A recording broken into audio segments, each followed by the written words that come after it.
Hello, everyone, and welcome back to another El Calvario podcast. We have a very special guest here today who I'll introduce in just a second. But before we get into the topic and before we talk with our special guest, I just want to encourage you all to continue to just like, follow, and share this podcast with everyone. And for everyone that's already been doing that and been watching, thank you for that. Right? We appreciate all of the people that have been watching, listening to this. And so, thank you for all that stuff. But let's now introduce our very special guest here today.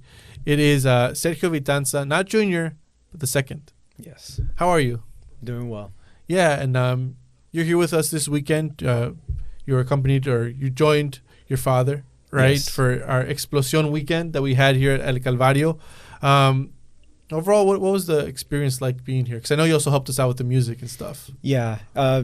You have a great setup here, a great organized church, your ministry, music ministry. I love how you have a lot of young people who are wanting and willing to participate and help out, in ministry. That's a blessing, especially for, the older folks need new blood to help, bless the kingdom of God. And of course they have more energy. So it's better when the young people help, for sure. And it helps us to connect. And it encourages us as well, encourages the younger generation to keep seeking the Lord and finding ways to bless the kingdom of God, because they have great ideas too. Mm-hmm. Yeah, and that's something that we've always been. Obviously, we have our youth pastor, the Familia Ceballos, and various assistants, including myself, and just really helping push this young group to serve and to just give everything to God. So it's definitely something that we preach and we teach here at El Calvario, and I'm glad that you noticed that. Yeah. Did you get a chance to do any sort of exploring in Chicago while you were here? Did you get to try any food out, or not much? We went, I think it was Maggiano's. That was an Italian place. It was pretty good. I actually never been there. Maggiano's? Yeah, I've never tried it. It was like right across from Cheesecake Factory. Yeah. I'm familiar with Cheesecake Factory, so it's a little similar. Mm-hmm. Good portions, big portions. I'm sure. that's how most dining places are in America. There's a lot of big portions. So I did actually want to ask you a different question, is that I know that you grew up in Raleigh, North Carolina. That's where the church is based off. Mm-hmm. If someone is to visit there, someone goes and visits, what are some spots, I guess, you'd recommend people check out? So we have a lot of different, food in North Carolina.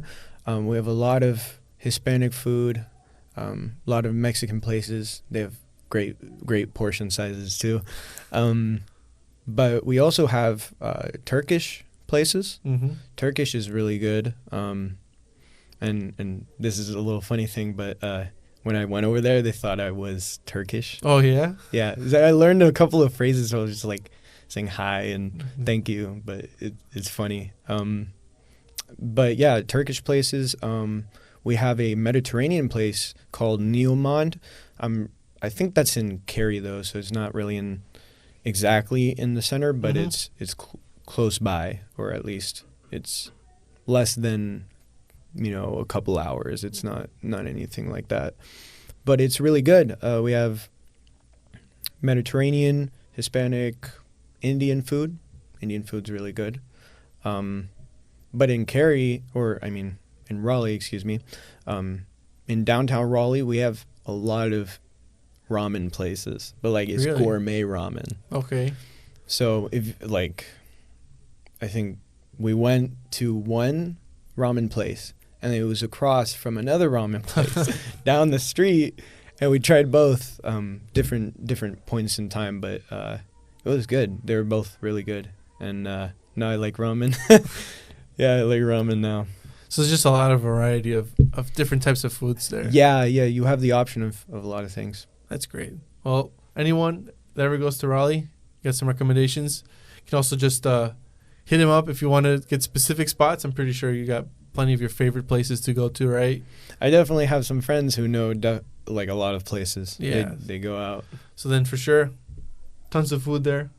That's good to know. Who knows if I'll ever go? Maybe I will, maybe I won't. Maybe you will, maybe you won't. Yeah.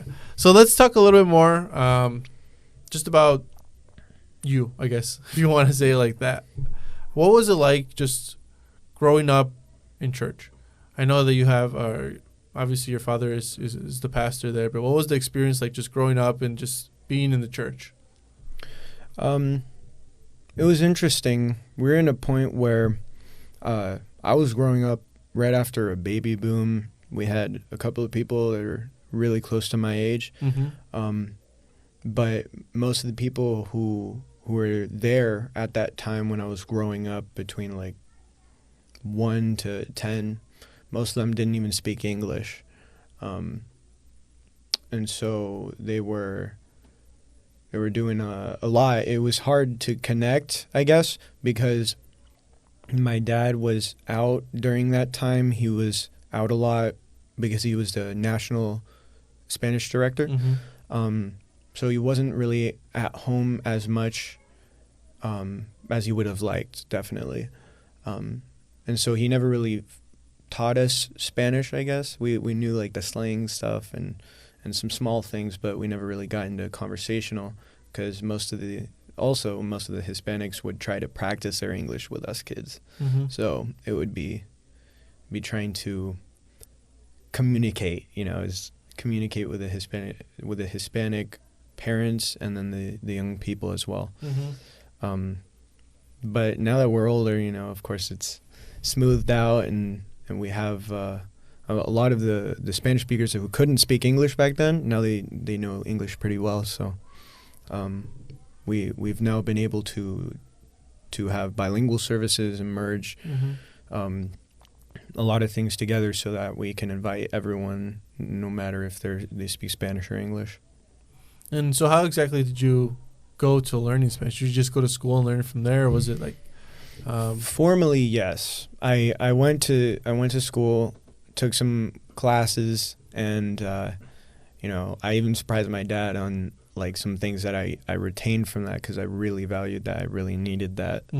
Because a lot of times Spanglish is our native language. Yeah. So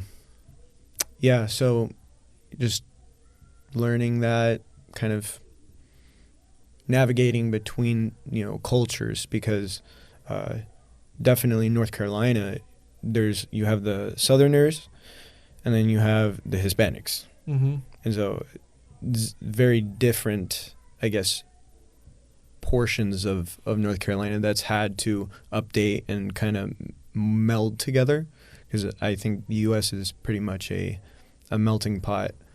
But it's interesting to see how you try to connect everyone, or people try to connect each other and try to get over language barriers even. But yeah, I mean that's pretty much my experience with the church, because when I was really tiny, I remember I'd fall asleep during the long preachings and stuff. I'd be worshiping, for sure, but then I'd just pass out. But I remember my dad preaching. So yeah, I mean, I was definitely the same way when I was younger. I would infamously fall asleep under the bancas. So I can relate with that for sure. I remember for myself, just growing up, my parents obviously they spoke Spanish. They would teach it at home, but I was always wanting to learn more English. That's just how I grew up. But something I found as I got older, when I started to be like, now I got to learn Spanish for reals, right? Yeah. The church actually helped me with a lot of that knowledge, because it's a Spanish church, right? This is all I'm hearing, all I'm getting. So by the time I started taking Spanish classes in high school, that I kind of know some of these words already. Right. The church, without even me thinking about it, helped me kind of already develop the skill to just later on use that skill to serve the church. Right. So I don't know if that was something similar with you, that you noticed as you started taking these classes, like, I actually know some of this stuff because of church. Yeah, absolutely. Especially the accent, like trying to pronounce things correctly. It just came naturally to me for whatever I was learning. But, of course, there's a lot of technical stuff in Spanish. It is completely different than English. English is like a mixture of some like Nordic, Germanic, and Latin stuff. Is mixed all together. But Spanish is strictly Latin, and then of course, I don't know if you know this, but it's very Arabic influenced. So Okay. so like words that start with al. Mm-hmm. Al is like el or la. It's al and el. El and al are Arabic. I didn't expect to get a lesson here in this, Yeah. in this podcast. We're getting some, Yeah. some Spanish I really lessons. love this stuff, man. Yeah. But It's yeah, interesting. and so it's really interesting. But I learned a lot. But there's some things that just came naturally, of Mhm. course, Yeah, from growing up with Hispanics. of course. And then growing up, did you serve in like any sort of ministry? Were you like in the kids ministry as an usher, as maybe media or anything like that? I know later on you got into music, but before then, was there anything else you were doing? Well, sometimes I remember this one time. I didn't really have anything official, Mhm. so I just help out wherever I could. Yeah. If somebody needed help cleaning the bathrooms, right, I'd just say, sure, okay. So I remember one time I just felt like cleaning the bathrooms. I wanted to help out.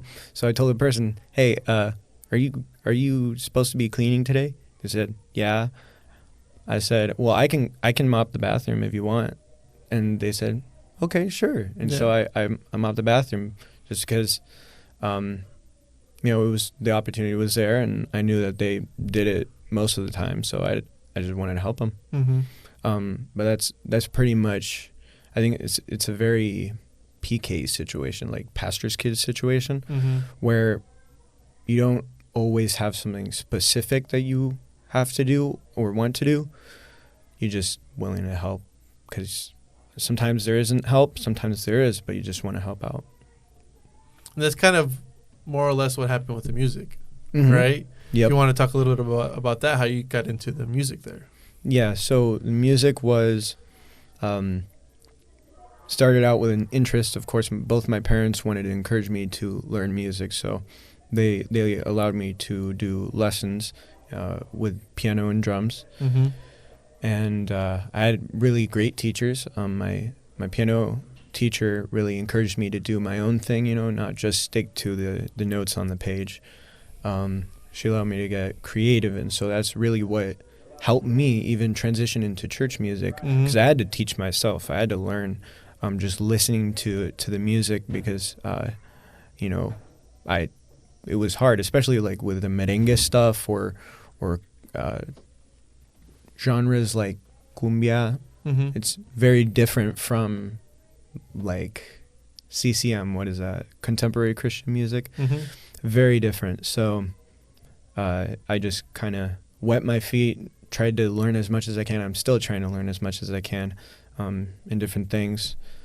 Found on my own, I found some resources that I gave to some people here actually helped me in my piano learning, but specifically for church. And so, but like I was telling you earlier, we had lost our main piano and worship leader had to step down for a while. And so we were just making do with what we could do. And then, I was just watching all this happen. I was around like 13 Mm-hmm. so 12, 13.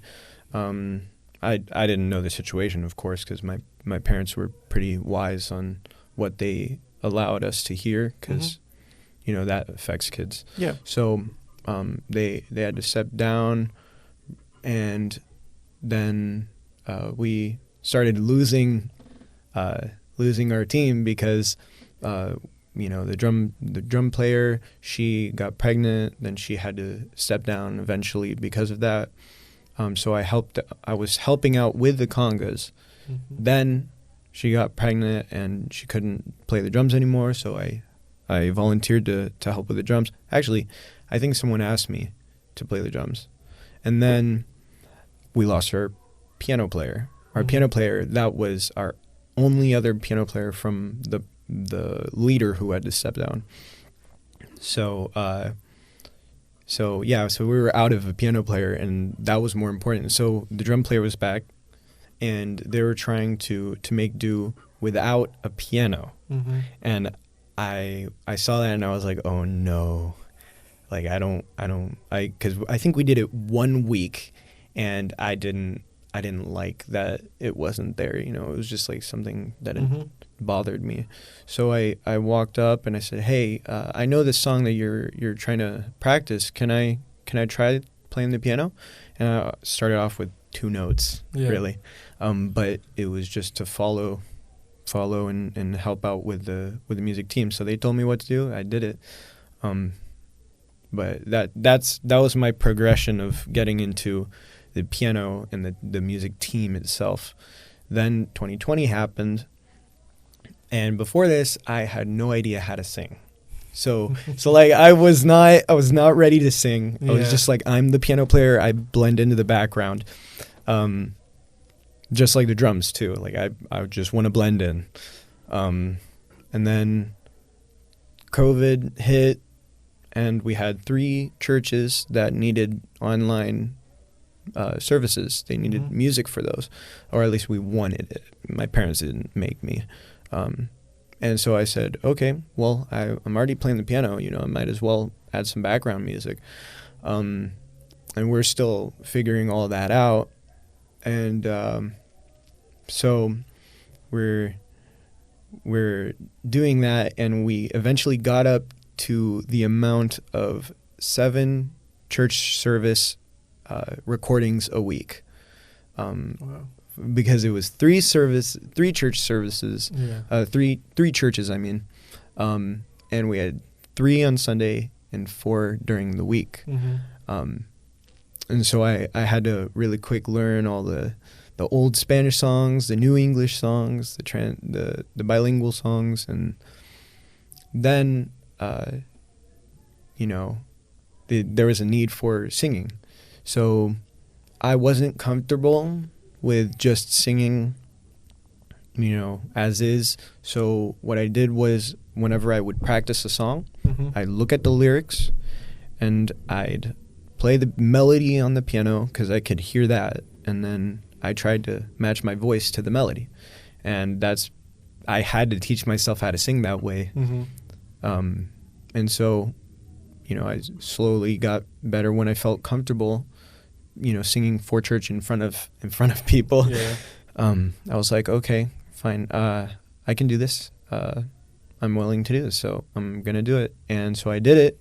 I told them, of course, and they said, okay, great. And then we started adding people. We got our leader back, and so then we kind of took up the responsibility together of leading the worship team and helping out. But at that point, I was the youngest music person, you know, youngest member of the music team. So, you know, we just kind of developed from there. But 7 services a week is the reason why, you know, I got a lot of piano practice specifically. So, and it's always, I find that it's interesting that for most, at least in the church, a lot of musicians are because there's a need, right? I remember when growing up, I did not like listening to music.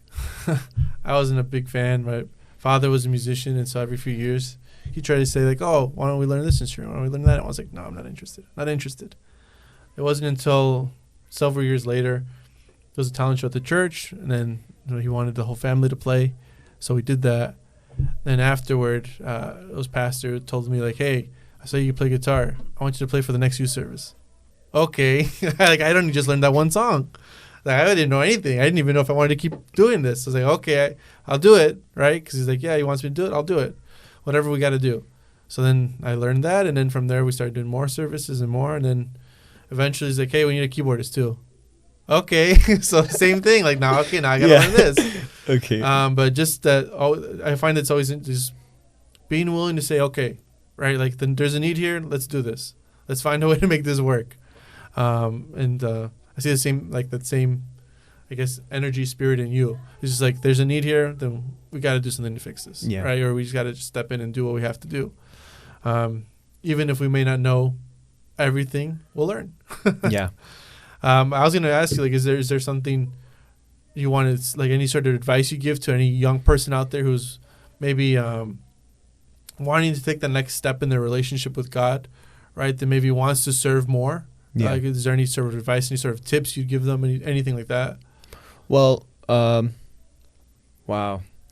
I guess be willing to do the things, and this is what I've heard also, kind of given to me, is be willing to do the things you may not want to do, because later on, God is going to give you what He has planned for you. But your willingness to serve is going to be what gets you to that point. Mm-hmm. It's not going to be through everything you want or everything you plan in yourself. Is what God's plan is. Because there's no way I could have planned out, Mm-hmm. like slowly going from the congas, to being the worship leader and choosing the songs for every week and doing 7 services a week at some point. That probably would have intimidated me at that, like when I first started. Mm-hmm. So I just did my best, and one thing that I hear and that I've learned about leadership, at least, is that the best leaders know how to follow. And that's a little bit of wisdom that I've been told, but a little bit of wisdom that I've learned is that they know who to follow too. Yeah. The best leaders know how to follow, and they also know who to follow. And so when you find that person that inspires you to continue, inspires you to further your involvement in church, even if it's just your pastor, find that person and encourage yourself, because you're not always going to have good feelings, or you're not always going to feel up to the task. But if you have someone encouraging you and inspiring you to continue, of course, on top of your prayer life with God, you're gonna see things open just from God. It's not going to be you; it's going to be God opening those doors, just from you being willing. Yeah. Some good advice there. Some good, helpful advice for anyone listening, young or old, really. It's for anyone. That applies to anyone's life. I think we're actually going to wrap it up here. We've gone a few minutes now. Is there anything else before I wrap up that maybe I may have missed that you wanted to talk about? Anything else? Or nope. I'm glad to be here with you guys. Yeah, thank you for joining us here. Thank you for coming this weekend for Explosion. Mm-hmm. Again, I know I mentioned earlier, but you helped us out with the music. So again, thank you for that. Of course. It was great to have help, and always great to see others and see how people do things. It's always awesome to see. It's inspiring to see, like I pointed out at the beginning, younger generation helping out, because that's something that we need, and at least with the church and stuff, definitely. Yeah, for sure. So thank you again, Sergio Vitanza II, for joining us in this podcast. And for all of you that are listening and watching, I just encourage you again to just subscribe, like, follow, share this podcast. And thank you for listening. Thank you for watching. And until the next one, have a great day.